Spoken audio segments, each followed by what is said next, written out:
வணக்கம் மக்களே. பேர்ட்ஸ் வந்து கூண்டில் வளர்த்து பார்த்துருப்பீங்க. ஏன் ஒரு சில இடத்துல வந்து டாக்ஸை கூட கேஜ் பண்ணி வளர்த்து பார்த்துருப்பீங்க. பட் இங்க ஒருத்தவர் ஃபிஷ்ஷஸ் வந்து கூண்டில் வளர்த்துட்டு இருக்கிறாரு. அது வேற யாரும்னா நான் தான்.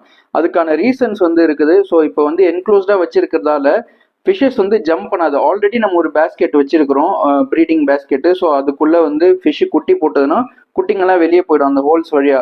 அதில் வந்து காப்பாற்றிடலாம். பட் ஒரு சில அடல்ட் ஃபிஷ்ஷஸ் என்ன பண்ணுன்னா ஜம்ப் பண்ணி வெளியே போயிட்டு ஃபிஷ்ஷஸோட ஃப்ரைஸ் வந்து சாப்பிட்டுடும். ஸோ நீங்கள் வெளியே பார்த்தீங்கனாலே தெரியும், நிறைய ஃப்ரைஸ் வந்து மேய்ஞ்சிட்டு இருக்குது. ஸோ இது எல்லாமே வந்து பேரண்ட் ஸ்டாக்கு. ஸோ இந்த பேரண்ட் ஸ்டாக் எல்லாமே பெருசாக இருக்கிறதால ஈஸியாக வந்து ஜம்ப் பண்ணிடுது பேஸ்கெட்லேருந்து. ஸோ இது எல்லாமே வந்து ஃப்ரைஸ் வந்து நம்ம கலெக்ட் பண்ணியிருக்கிறோம். சப்போஸ் நம்ம அந்த என்க்ளோஸ்டு பேஸ்கெட் போடாமல் இருந்தோம்னு வச்சிங்களேன், ஒரு ஃப்ரை கூட நமக்கு கிடைச்சிருக்கு. பேஸ்கெட்லேருந்து தப்பிச்சு வர ஃப்ரைஸை வந்து நம்ம தனியாக பிரித்து வச்சுட்டோம். ஸோ பிரித்து வச்ச ஃப்ரைஸ் எல்லாமே வந்து டெலிவரி வார்டுக்கு ஷிஃப்ட் பண்ணிட்டோம். இதான் நம்ம டெலிவரி வார்டு. ஸோ டெலிவரி ஆக நியூ பார்ன் ஃப்ரைஸ் எல்லாமே வந்து இந்த மாதிரி தான் நம்ம வச்சு மெயின்டைன் பண்ணுறோம்.